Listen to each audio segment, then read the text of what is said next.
Assalamualaikum warahmatullahi wabarakatuh. Alhamdulillahirabbil alamin wassalatu wassalamu ala asrofil anbiya'i wal mursalin wa ala alihi washabihi ajmain. Amma ba'du.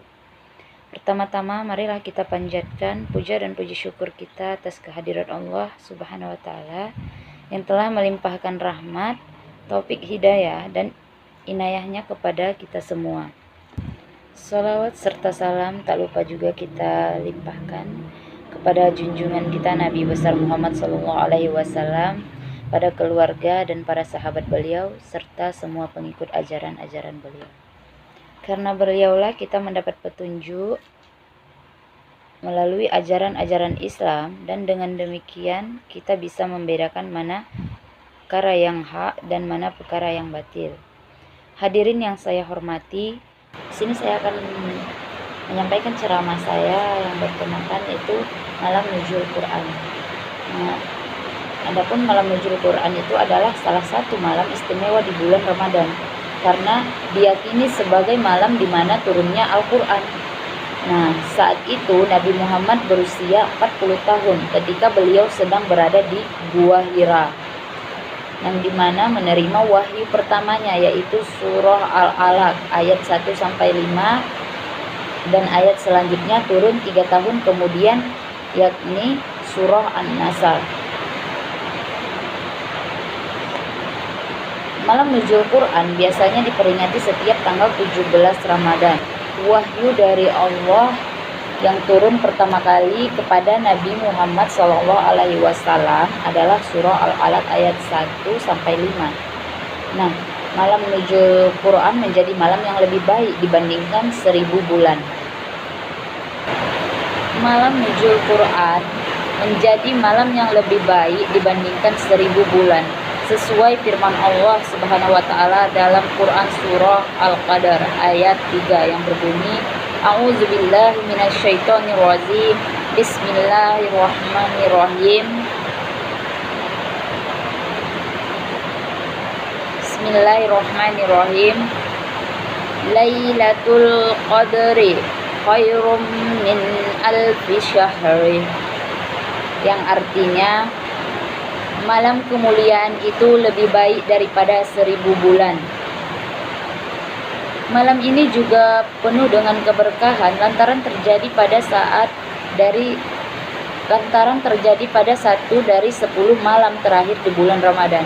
Kita bisa meningkatkan amalan dan kegiatan ibadah untuk meningkatkan pahala dan harapan menjumpai malam tersebut. Nah, peristiwa nuzul Quran harus menjadi renungan hubungan kita sebagai manusia dengan Al-Quran, yang mana merupakan pedoman hidup bagi kita semua di dunia. Jika kita masih memiliki perasaan bahwa membaca Al-Quran adalah sebuah beban yang menyusahkan hidup kita dan kita masih berat dalam mempelajari Al-Quran, itu artinya kita belum bisa memahami makna sesungguhnya dari Al-Quran. Mengapa demikian? Seperti yang dijelaskan dalam surah Al-Baqarah bahwa Allah berfirman, kami tidak turunkan Al-Quran untuk menyusahkan engkau, untuk membebani engkau, tapi Al-Quran adalah rahmah, anugerah dari Allah, hadiah dari Allah, dan obat dari Allah. Dengan malam nuzul Quran ini harus menjadi momentum kita sebagai umat Islam untuk mengubah cara berpikir kita mengenai Al-Quran, di mana Al-Quran adalah sebagai pedoman kita menjalani hidup sebagai obat terhadap hati kita. Nah, dengan adanya malam nuzul Quran ini, harapannya ke depan kita bisa menjadi lebih baik lagi dalam memahami Al-Quran. Ada beberapa amalan yang bisa kita lakukan dalam mengisi malam nuzul Quran. Di antaranya adalah yang pertama, itikaf. Itikaf merupakan amalan yang bisa dilakukan saat malam nuzul Quran dengan cara berdiam diri di masjid atau itikaf, membaca Al-Quran, berzikir, berdoa, dan melaksanakan sholat malam. Dan yang kedua, tadarus Al-Quran, yang mana salah satu amalan baik yang dapat dilakukan adalah membaca atau tadarus Al-Quran. Membaca Al-Quran saat bulan suci Ramadan memiliki kemuliaan yang sangat besar, membaca Al-Quran saat bulan puasa akan mendapatkan 10 kebaikan. Dan yang ketiga, memperbanyak doa. Amalan malam nuzul Quran selanjutnya yang bisa dilakukan adalah memperbanyak doa yang berhubungan dengan keinginan atau doa-doa yang sudah ada dalam Al-Quran, karena di malam nuzul Quran ini Allah akan mengabulkan doa-doa permintaan umatnya.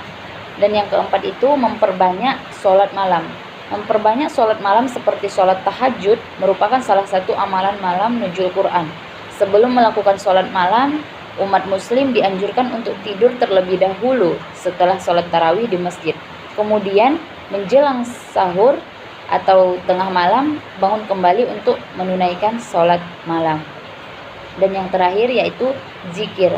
Amalan yang dianjurkan untuk dilakukan saat peringatan diturunkannya Al-Quran adalah berzikir. Pentingnya zikir bahkan dianalogikan sebagai hidup bersama orang yang sudah mati. Mungkin hanya ini saja yang dapat saya sampaikan. Lebih dan kurang saya mohon maaf. Saya akhiri dengan wabillahi taufiq wa hidayah. Wassalamualaikum warahmatullahi wabarakatuh.